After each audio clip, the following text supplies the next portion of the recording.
বহুদিন পর প্রায় 30 বছর পরে এই জাল দিয়ে খেওয়া জাল দিয়ে মাছ মারার জন্য একটা প্রস্তুতি। দেখি একটা খেয়ে দেব পারি কিনা। বিসমিল্লাহির রহমানির রহিম। মাছ আছে, দাও দাও দাও দাও দাও।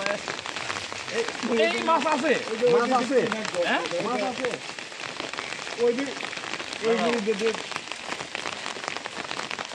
শোনো, আমি জান পদ্মা নদীতে মাছ মারেছি 3 বছর। এই মাছ আছে, তোর জালে মাছ আছে কিনা এটা কিন্তু আগে থেকে টের পাওয়া যায়। টের পাইছে আছে, জাল যদি খারাপ হয় তাহলে বের হয়ে যাবে। দেখা যাক কি হয়। হ্যাঁ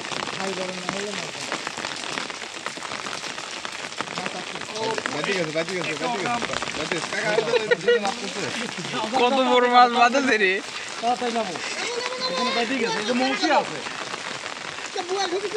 মারা গেছে, মাছ মারা গেছে। আল্লাহ তুমি যাই গাছি।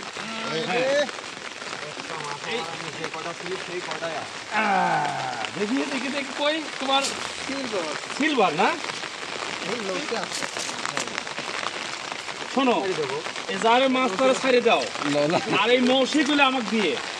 আর একটা কই আছে, এলাও কই নেই, এই যে কই না ওটি, কই না। এলাও আর মারবো না, কেটে দাও।